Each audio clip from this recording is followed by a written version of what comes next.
Yes, I'm still here, Hollywood. Coming up on today's episode. There I was at the table read, and Seinfeld being the most disorganized show on television, they only had half the script written. I picked up the script and I walked away to an area that was secure. I called my manager and I said, "This is the #1 show on television?" I said, "It's not funny." What about Julia Louis-Dreyfus? Smart, funny, and easily the greatest.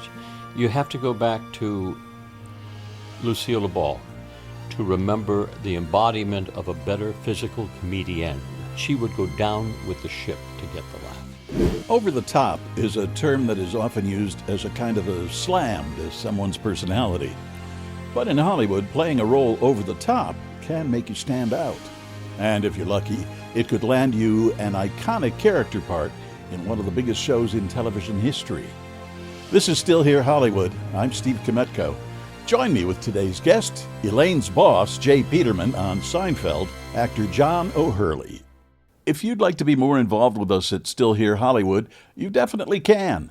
Just visit patreon.com/stillherehollywood. You can support us for as little as $3 a month. You can get our episodes a day before they post anywhere else. You can see what guests will be coming up and submit questions for them. You can even tell us what stars you want us to have on as guests. You'll see what goes on before and after the episode, plus exclusive behind-the-scenes info, pics, video, and more. Again, that's patreon.com/stillherehollywood. John, were you impacted by the fires at all? You know, I was lucky enough to have dodged a bullet, and we moved out from Beverly Hills to the Westlake, Thousand Oaks area, and which is awrought with brush and trees. But we also are lucky enough to have Westlake, Lake Sherwood, a lot of water around us. So anytime anything seems to spout up, they're able to knock it down fairly quickly. So we were lucky. We dodged the big bullet that not a lot of people did. How has it impacted the city, do you think? Well, I think it's been an emotional attack on the city.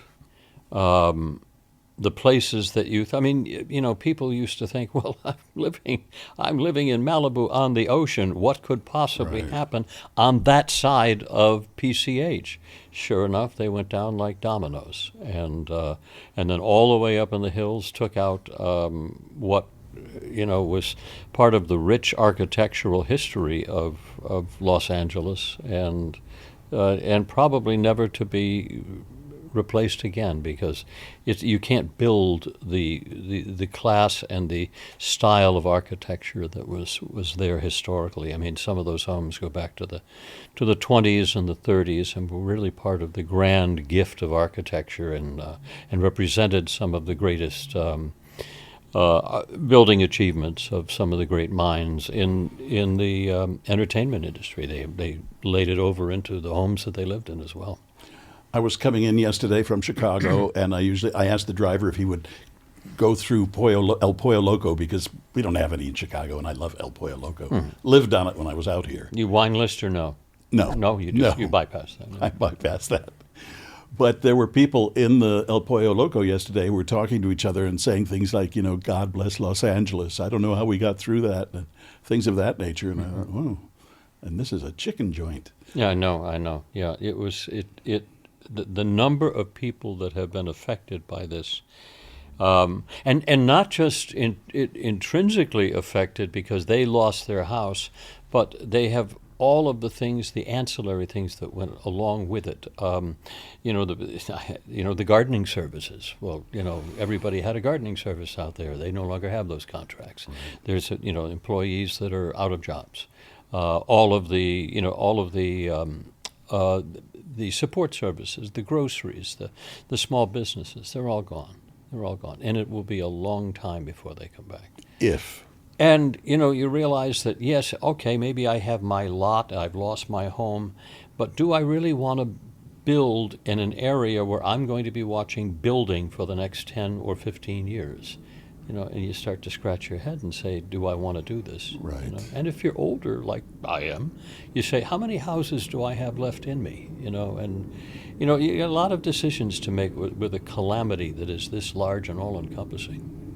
Okay, let's go back to career stuff. What a cheery beginning, huh? Well, no, you can't, it's like the elephant in the room. You can't really, go on without it.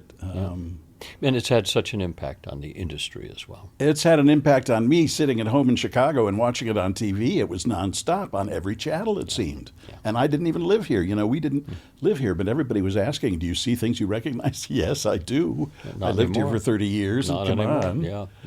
on. Okay, let me ask you, how, first of all, did the job on Seinfeld ever come about? Well, it was kind of a very strange, perfect storm. I was doing a sitcom on ABC called A Whole New Ball Game, which was put up by the producers of then the series Coach, which you think back, you'll remember, it was a very successful series with Craig T. Nelson. Right. And they wanted to pair up a series that they could move along with Coach, and if they had to move it around, they'd take that series with them. So they would lock up a full hour of television programming. Well, they ended up moving the show, Coach around a little bit, moved our show around a little bit, and we never found an audience. So halfway through the season, they called and said, don't bother coming to work, we've canceled the show, and which is the way ABC and all the other networks do it. And so I went out to dinner that night with my manager, crying in my beer, trying to take the cancellation as personally as I possibly could. And Larry David's office called and said, we heard John's show got canceled, and we have this guest star on the show this week. I don't know if he'd like to do it, but it's a really funny, weird character that he could have a lot of fun chewing up and spitting out with the scenery. So I said to my manager, I said, tell him thank you, but no. And I said, I'm licking my wounds over the cancellation of the series today. And I said, I don't really want to go guest star on somebody else's show. And in truth, I had never really watched Seinfeld, even though at the time it was the #1 show. Well, come to find out, the following morning, I get a call at about 10 o'clock, and my manager says to me, get out of bed. I never called last night. They're waiting for you over there in an hour. So I ended up going over there, and there I was at the table read, and Seinfeld being the most disorganized show on television, they only had half the script written. And sure enough, by the end of the week and through the taping, Elaine was working for the J. Peterman Company, and I had a job. Everybody looked at me and they said, well, welcome to the cast. But it's funny. I learned a lot, because the second I finished that table read, I picked up the script and I walked away to an area that was secure. I called my manager and I said, this is the #1 show on television? I said, it's not funny. I said, it's not funny. Now, what I didn't know, and it took me a while to learn, was that it wasn't Golden Girls funny. It wasn't a show that your job was to set a joke up and deliver a punchline. Set the joke up and deliver a punchline. It wasn't the way it was. Seinfeld was funny because everybody played their scenes like it was Streetcar Named Desire. Everybody was so passionate and it was like Who's Afraid of Virginia Woolf? It was like Richard Burton and Elizabeth Taylor going at each other tooth and nail. That's what made the scene funny. If you played it for the drama, it was funny as the comedy. And that's something that not a lot of people realized, and it took me a while to realize it as well, that I had to play it as a drama. And that included, the intensity of J. Peterman for his, miswanderings around the world and his river markets that he was always traveling to and in search of an elusive swatch of corduroy and what have you. But I had to learn a new style of comedy, and that's what made Seinfeld different. Tell me about your voice. It's all mine. The irony to my voice is that mine was the last one to change in high school. I had a little voice that was like this all the way up to I was 16 years old, the fall of being 16 years old. I still had a little squeaky voice. And then all of a sudden, one day, it started to drop. And it was the happiest day of my life because it paralleled a time in entertainment when music was owned by the great DJs. The record companies didn't own music. The groups didn't own their music. It was the radio, it was the DJs on the radio station. They determined what would go on the airways. And they had these incredible, mellifluous voices and personalities. You had, people like Dick Robinson, and so my voice is changing. At the same time, I'm hearing all of these incredible voices on the radio, which is really only the mechanism that we had to really listen to popular music. And I realized that the human voice is an instrument and that it can be played. And then you cut to some years after that, and I was in college, and I was majoring in theater and minoring in opera. And then I realized, and I will underscore again, that the voice is an instrument. And if you sustain it, it's music, it's tone. If you don't sustain the tone, it's talking. So really, it was that's a long answer to your question of, tell me about your voice. Well, I'm just curious because of what I've read online is that it's your voice that gets you a lot of your jobs. It does indeed. And I do a lot of voiceovers. I do a lot of cartoons. And they're mostly very urbane characters because I do happen to kind of have cornered the market on a style, I suppose, of speaking. I don't differentiate too much from that, but it's but on the other hand, if you were to go back into the 40s and the 50s, you would find people having my voice was pretty much commonplace because they came from the Broadway stage, they came from radio, they came from places where the voice really was the mechanism by which you communicated. You put a microphone in somebody on stage right now that is coming from any one of the sitcoms or any one of the movies you can't hear them. They have no voice. They've never learned to develop their voice. And so that's probably why I stick out, is because I took the time to learn. Have people complimented you on your voice? I have received some very nice compliments on my voice, and I cherish those. I really do, because again, it's like someone say, "Congratulations, you learned how to master your instrument."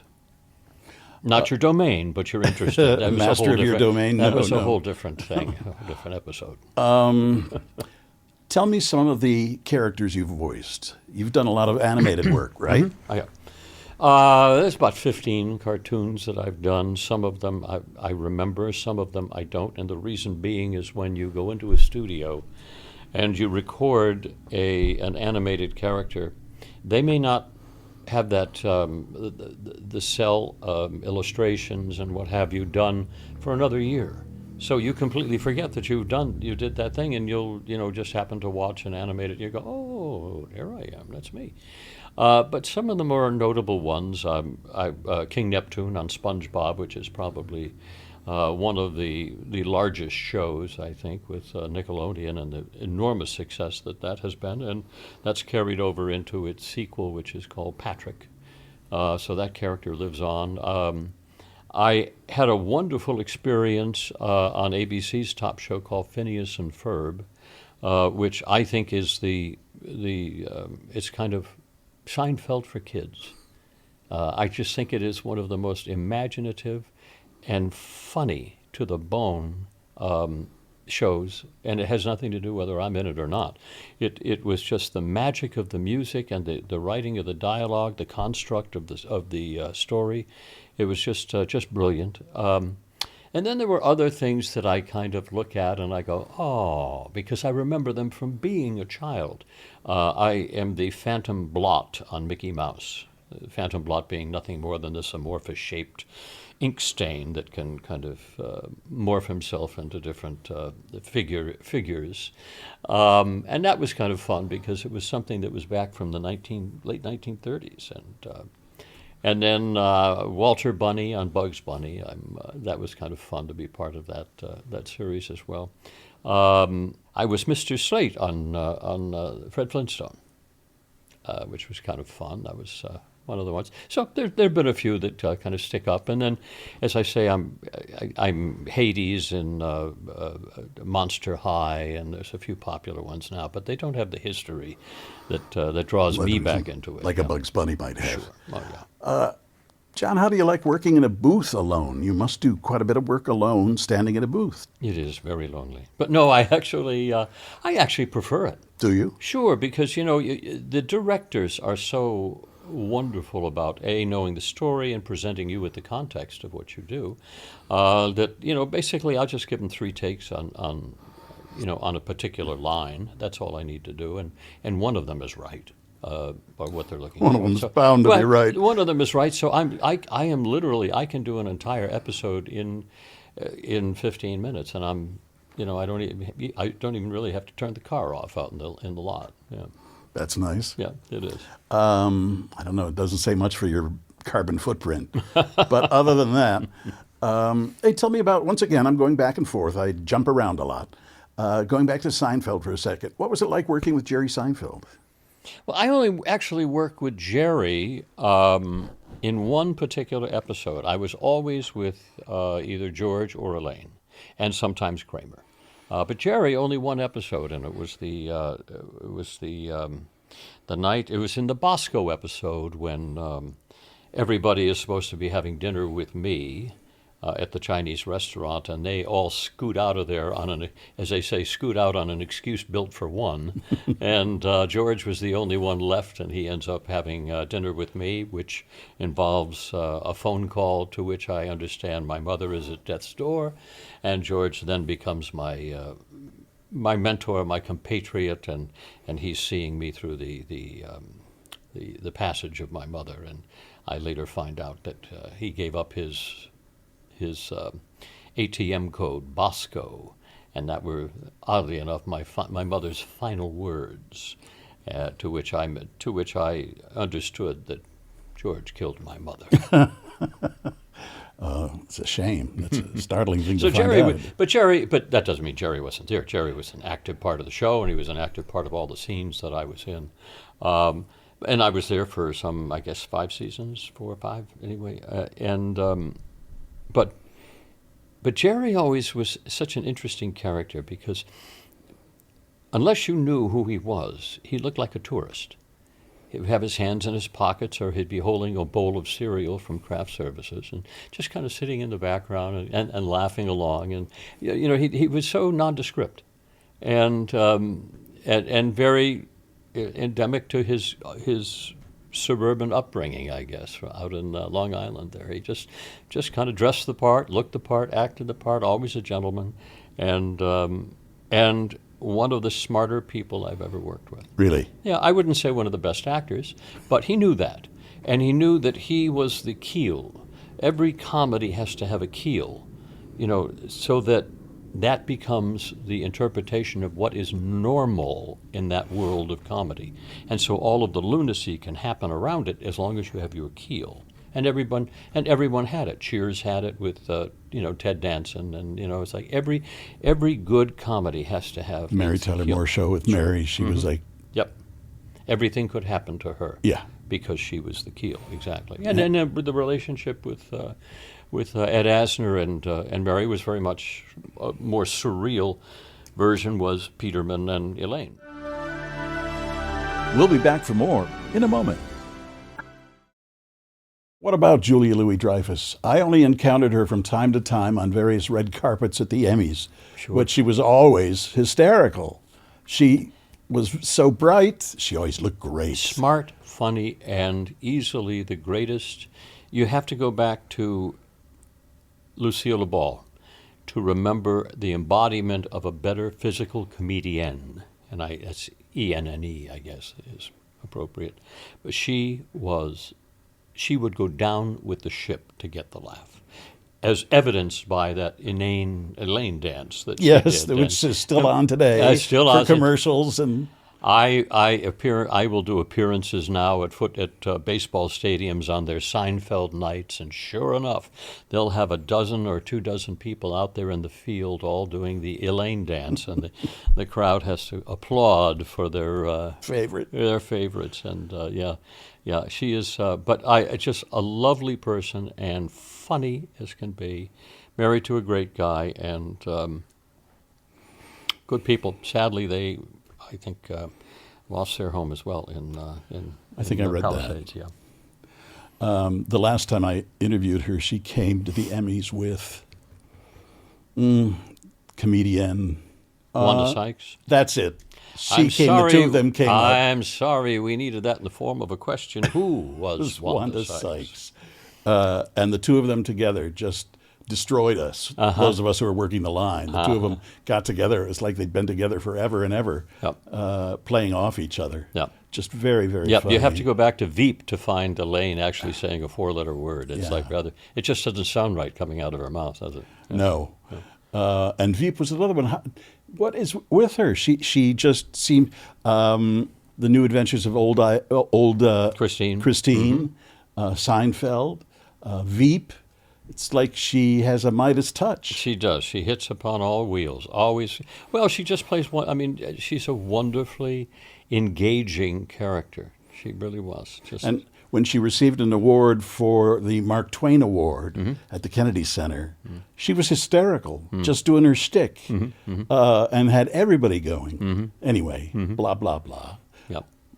She was the one that we had the toughest time completing a scene without laughing. Going into just. That's why there's so many outtakes on the internet. There are. Oh my goodness, there are more. It took us forever to shoot a show because the everybody. I mean, she would just look at me and go, and all I would have to do, and I would go, Elaine, that's it, and she would just go dissolve, because it sounded so different. So, John, tell me about how the whole dog show stuff came about. Interesting. Speaking of doing different things. Yes, I put my finger through the belt loops of some interesting franchises between Seinfeld and Dancing with the Stars and Family Feud, and To Tell the Truth. And I've been really lucky to be surrounded by success, and I've been really lucky to be able to sit in the same room as those people. But the dog show came about in a funny way. The head of NBC Sports, back in 2002, took home a copy of Best in Show, the movie that Christopher Guest made famous, the parody of the Westminster Dog Show. He watched it twice that weekend and was in hysterics. So John Miller, head of NBC Sports, comes into the morning meeting at NBC on Monday and says, I know what we're going to do with that 2-hour slot between the Macy's Thanksgiving Day Parade and football. We're going to do a dog show. Well, they about laughed him out of the office. But by the end of the day, he had licensed from the Kennel Club of Philadelphia the National Dog Show, one of their shows, and had contacted Purina as our presenting sponsor. And then Tuesday morning called me in L.A., and I answered the phone, and I said hello, and it was him. And he said, woof, woof. And that's how it all started. And that was 23 years ago. And normally I kill shows. They don't stay on the air that long with me. It's been 23 years. We go into year number 24. Hopefully we'll get to 25. But we have, to its fairness, it's the number 2 next to the Super Bowl, the number 1 show on television. We get an audience of anywhere from 25 to 30 million people a year, and it's bewildering to us that our audience is actually growing at a time when television audiences are shrinking on individual viewing platforms. So it's just amazing to us that we have found something that is the perfect piece of programming, and God bless us, we'll be blessed with permanence. Well, dogs aren't about to go No, they away really aren't. soon. And I'll tell you, and I always say, if you're sitting there with a remote and you're just kind of doing this, and you're going around on Thanksgiving Day, and all of a sudden you see a set of puppy dog eyes, we own you. Yes, hard to turn away. What kind of dogs do you have? Well, I have two rescues now. I've had many purebreds during the years. I've always had a dog. My first, we were talking earlier about dachshunds, and you happened to have a mini dachshund, I believe, and Buddy. that was I had Taffy. Taffy was a short-haired dachshund. That was my first dog when I was 4 years old, and she was my little buddy. And now? And now I have the two rescue dogs. And you don't know what they are. We have 23andMe. Not a clue. Could not I did the tell you. 23andMe, and as I joke, Mommy swam out to meet the Navy ship because there are so many different breeds tucked in there that she could. Andy Kaufman, I think, was in there as well. I think he was one of the things that surfaced. Whoa. Have you had any bad experiences doing the dog show at all? Not bad experience. Dogs well, are dogs. Dogs Remember, are dogs. And these are, we have on any given year in Philadelphia, which is where we film the National Dog Show, just before Thanksgiving, and we air it on Thanksgiving. So we have 2,000 of the best dogs, and we have over 200 different breeds. These dogs are so exceptionally well trained that everything you can possibly think of, and most notably their socialization, their ability to be around 2,000 other dogs, and no dog fights, no barking, no nothing. They all basically mind their own business. They mind their own business, and they know what they're there for. However, dogs are dogs, and these are just our dogs, and they do the same thing. They sit on the couch, and occasionally they drink the toilet water, and it's like you can't help that they are dogs. So, one year, they brought the best in show, which are the final 7 dogs rather, brought into the ring, and they have been winning all day long in the process of elimination groupings. So the top 7 dogs are in the ring. They all do their walk or run around the ring. And just as the Great Dane, which is one of the largest dogs on this planet Earth, comes past the NBC booth, it stops. It's a black and white dog. I remember it distinctly. It stops, and it just looks over its right shoulder at me, then proceeds to squat down and leave what I would regard as an editorial comment on my performance that had to be that large. And so the show stops in its tracks because we have to bring out what is the hazmat team with the shovels that would accommodate an elephant's refuse, and they had to stop the show, disinfect the rug and everything so that every dog didn't stop and smell, as they are known to do. But so it was, oh my goodness, yeah. So I think that was really, we've had a couple of runners where all of a sudden the handler let go of the dog and the dog just took off in the ring, and it's like, we got a runner. We got a runner. It reminds me of that joke about the guy who cleans up after the elephants in the circus parade. And somebody says, why don't you quit your job? And he said, what, and give up show business? Same kind of thing. It's got to be a lot of fun. It is. It's a wonderful show, and everybody's happy. It's if you can imagine the joy that if we had a dog in this room right now, at one point we'd all be looking at the dog. And just dogs hold a fascination to us, both with their docility and their innocence, but also their loyalty to us. I mean, there's so many dogs have very few negative qualities to them. They teach us so many things. I've actually written 3 books on the subject of dogs, and basically the premise of what I write about is that dogs teach us everything that we need to know in life. It's kind of like everything I needed to learn in high school, I learned, or everything I needed to learn in life, I learned in kindergarten.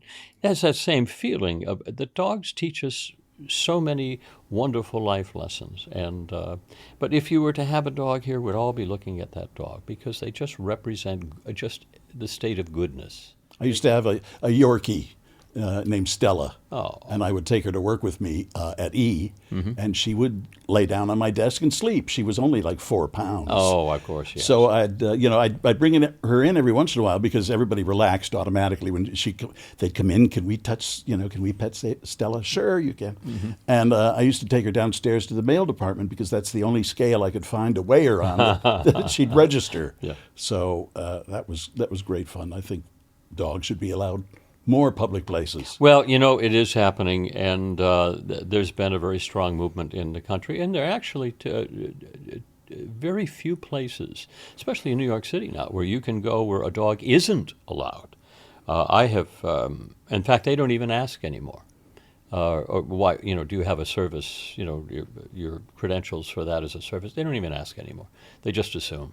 Dogs are all over the place. I mean, New York is the greatest dog city in America. So if it happens there, it pretty much happens anywhere. Tell me about, again, I was kind of surprised to read this, that you are now, the character you play was J. Peterman, which was connected to the catalog company, J. Peterman. The real jpeterman.com, yeah. And you now, and have for some time, own a percentage of it, don't you? I do. It was a very odd story. John Peterman, the owner of the J. Peterman Company, arrived at work one morning, and his employees said, "You were on Seinfeld last night." And he said, "No, I was on a plane last night." And they said, "No, you were one of the characters on Seinfeld last night." And he went, "What?" Well, immediately if you are slightly litigious, your ears go up, and it's the first call is to your lawyers. But he thought about it, and he ended up talking to the people at Seinfeld and just said, "Well, we're going to do this once just because we thought it was an unusual character. The catalog is so unusual. It is the most unusual catalog you'll ever read, jpeterman.com, if you want to find something like that." The show what we parodied on Seinfeld, it's about it's a Hemingway novel, a bit of copy written about climbing K2 in your Oxford button-down. And it's about one-of-a-kind romantic wear, and it's really a fascinating piece of literature and capitalism. It's just beautiful merchandise, and I just found it. So anyway, long story short, he and I, because of over the years of being on Seinfeld, he and I became joined at the wrist and ankles, and we became very good friends. Well, about a year and a half after Seinfeld ended, he was about to IPO the company, and everything went belly up on him, and that's the way things happen in that world. And he went down in about 2 weeks. He didn't even see it coming. So he called me back about a year later and said, "I've got the intellectual property back. Would you like to write me a really, really large check, and we'll put the company back together again under our parallel strengths?" So I wrote a really, really large check, and since 2000, I have been part owner of the J. Peterman catalog, and it still has been the greatest act of identity theft ever, and I'm not giving it back. And we will walk down, I'm on the board, and he and I will walk down Madison Avenue on our way to lunch and a bottle of wine. We always have to have our wine. And we'll end up going to this Italian restaurant. We'll be walking down Madison, and sure enough, some cop car will roll down a window and scream, "Hey, Peterman!" And they're not talking to him. They're talking to me. Now, isn't that bizarre?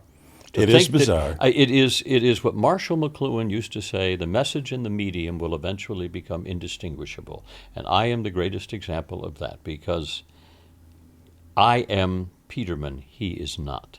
And all he did was just run a successful clothing catalog company, and for the rest of his life, he will have lost his identity. It's amazing when you think about it. In exchange for... Yeah. Well, a success, keeping the company going, yeah. I suppose, the perpetuity of the company. Yeah. You sing, mm-hmm. you act mm-hmm. on stage, on television, in film. Mm-hmm. You do voices. I was surprised to see all that. You did a one-man show called A Man with Standards. A Man with Standards. I'm touring that right now around, actually, it's internationally, too. I toured overseas as well. And it's all about stories you've accumulated in your life in show They're the business. Stories of my life, but it's framed around growing up in the 50s and the 60s, around the music of the standards, we called them, the music of Mancini, Sinatra, Moon River, all of that style of music. And I also quip that I was lucky enough to grow up in a time around people who had standards. We called them gentlemen and ladies and gentlemen. And And I talk about, which brings in my parents a lot and the way that I grew up, and the very funny stories of my life, because I was just another bozo on the bus, and I did some very strange things, but I always knew that I was going to be an actor. So for me, it was always just about sitting back and just trying to connect the dots until my time came. And it came. And it did. But not without a lot of kicking and screaming. But I went to New York in 1981. It took me 48 hours to get my first show. Longest 48 hours of my life, I'll tell you. But and I never looked back. And I've been blessed with being able to work every day ever since. One of the things you say in your show is the biggest mistake of your show business career was singing Sinatra to Sinatra. Yeah, this is one of the it's truly one of the funniest stories. Because of the height of the circumstances. Sinatra had an enormous influence on my life. I had a kid, my best friend in high school, tell me that I had the worst voice he'd ever heard, and I shouldn't sing.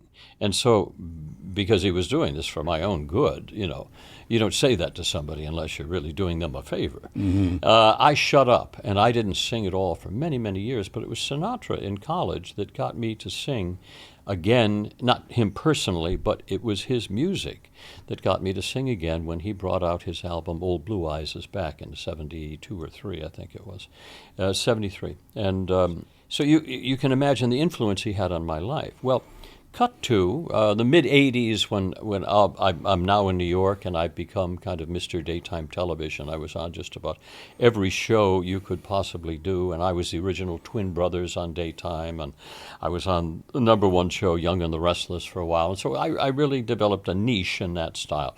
Well, lo and behold, in the mailbox one day I get an invitation to none other than the Frank Sinatra Celebrity Golf Tournament.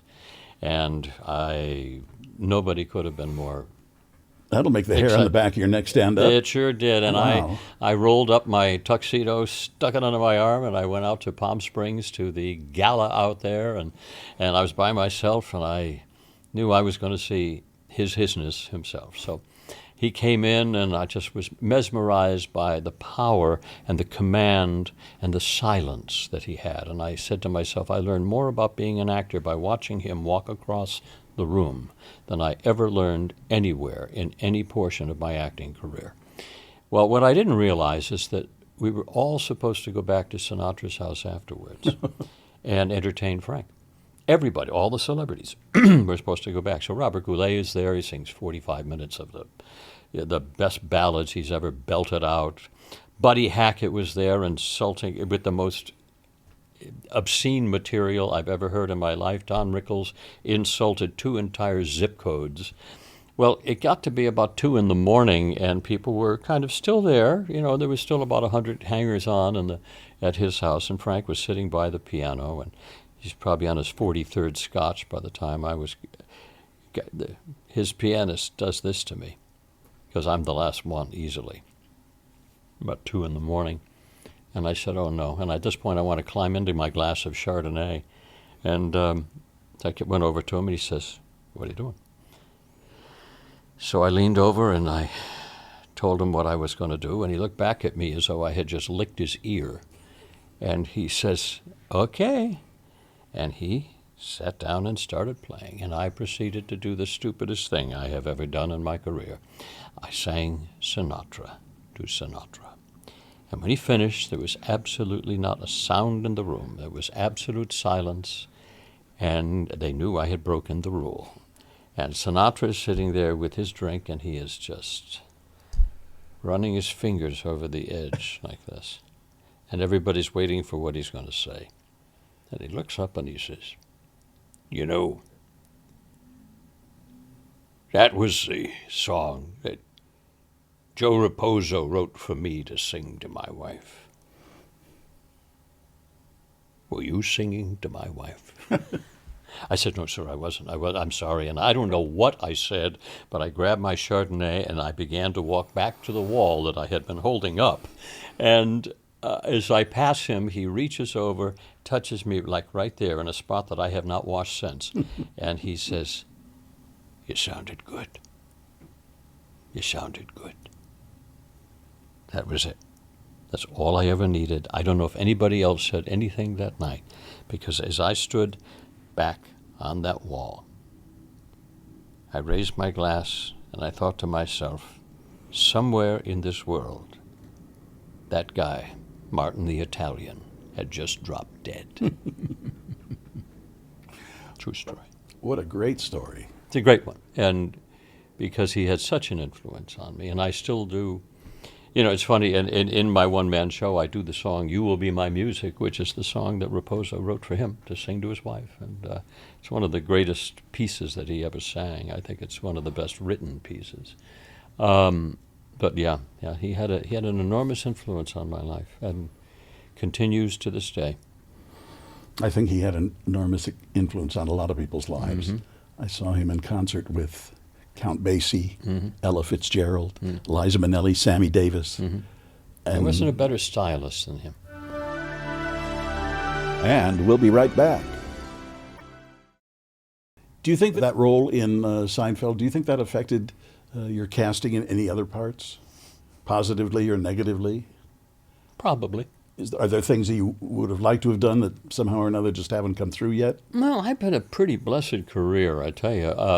I've done, for 15 years I have done Billy Flynn and the musical Chicago on Broadway, over 2,000 performances. I've done over almost 2,000 performances of King Arthur and Monty Python's Spamalot, and then I did the El Gallo in the Fantastics on Broadway. So I've had a pretty nice theatrical career.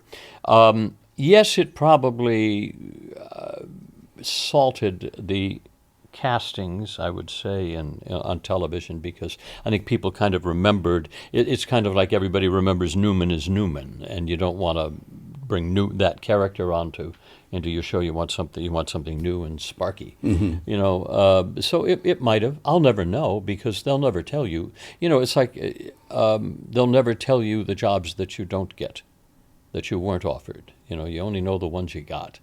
But I've worked, every day since Seinfeld. So in one capacity or I've been really blessed. I've never had a difficulty being employed, and that was really my goal when I went to New York in 1981. Well, that's the definition of a working actor. It was to be a working actor. It's all I wanted to be. In fact, I would have been very happy just going to a repertory company like, the Goodman Theater or the Hartford Stage or someplace, and just been part of the repertory company and earn my $400 or $500 a week. And I mean, that to me would have been that's all I ever wanted. Because at the age of 3, when these large people were standing over me asking me what I wanted to be when I grew up, and I recall still soiling diapers at the rate of 3 a day, and I didn't know if I had a concrete career example. But that's when I decided that I would point to the black and white television in the corner of the room, and I would say, well, I am an actor, so that's what I'm going to be. And so for me, it was always about connecting the dots. What do you have lined up right now?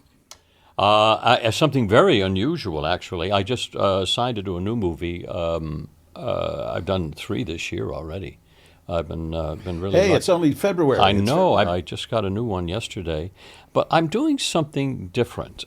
Patrick Warburton, who played Putty on the show, we had this crazy idea over too many beers one night, and I said we should really do something together, because we never did anything together on the show, and yet we're such close friends, and yet we both have a different but pronounced sense of humor.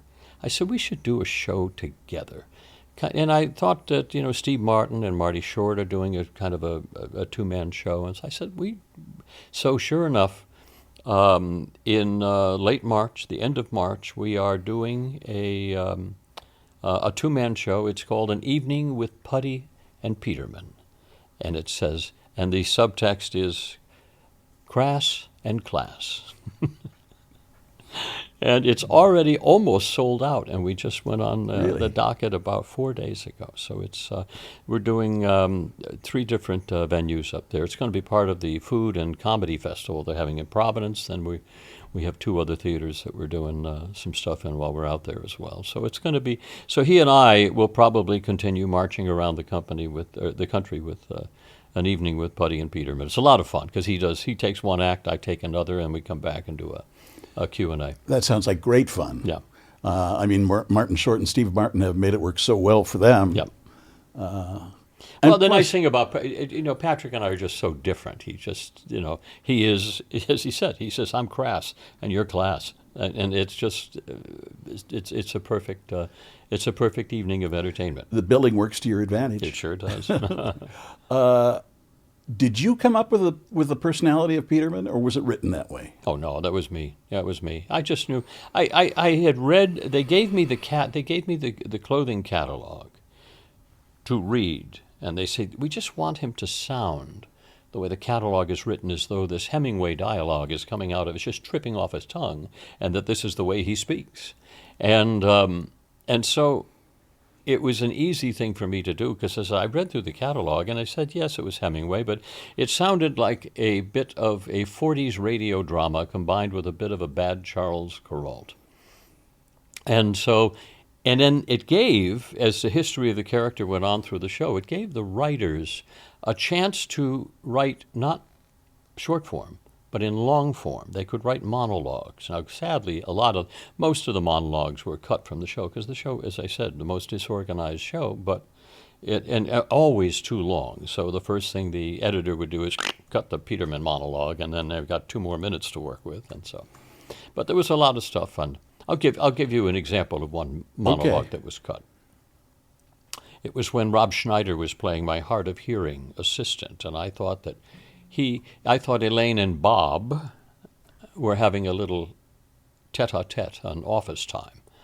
And so I walk into her office and I slapped down 2 tickets to the Karamazov circus playing Cupid, and I told her that she and Bob could knock off a little early to get ready. Well, she looked at me as though I had grown a second head, and she says, Bob? And I said, Elaine, don't worry. I, too, am no stranger to love on the clock. As a young lad, my father apprenticed me to a honey factory in Belize. The chief beekeeper was this horrible hag of a woman with gnarled teeth and a giant wart that she called a nose. Oh, she was not attractive, even by backward standards. But love is truly blind, Elaine. And as the days went on, working closer and closer together, that sweet smell of honey in the air, I knew I had to have that horrible creature. And I did. So you and Bob have a good time tonight. Right on the cutting room floor. We've resurrected it today. Thank you. They're fun. I enjoy them very much. And I'm trying not to laugh too hard because I lost a tooth in front. Oh, dear. Which is always attractive. Oh, I've had that myself. Oh, boy. So I enjoyed it. That's why they have super glue. That's what he used last time I was in there, and it didn't seem to hold long enough. No, I pity. I understand. I've been through. I have been through. I empathize. Smile. Mm-hmm. Smirk. Did I sit down with you at Fox once with Dorothy Lucy and Lauren Sanchez? Did we do a show? They used to have a Little Hollywood show, and I was freelancing for them. And I think they asked me to sit in once, and I was pretty certain you were the guest. Mm-hmm. Might have been during the Family Feud times. May have been, yeah. Mm-hmm. I did a lot of that during then. Boy, that show has lasted and lasted and lasted. Hasn't it? Well, Steve did a wonderful job with it. He just took it. I had 5 seasons of it, and it was turning into a penis joke. And I didn't like that. And I got all the letters and saying, well, we can't show this, to our kids at 6 o'clock anymore. And I go, no, I don't. So contract came up. I was gone. They were ready to move the show to Florida, which I said perfect timing because that's where game shows go to die. And so it was a good separation of the ways. But Steve came in and really resurrected the show. And my hat's off to him. He's really given the show a sense of permanence that will go on. Yeah. Yeah. It was a fun time. And I had some wonderful stories of it. I remember 2 guys that were standing at the face-off two easily college graduates now that turn into deer in the headlights. And the question was, name a classic film that begins with the letter C, to which you would say Casablanca. Chicago was named Best Picture. Yeah, exactly. Citizen Kane, Citizen Caddyshack. Kane, right, They were all up there on the board.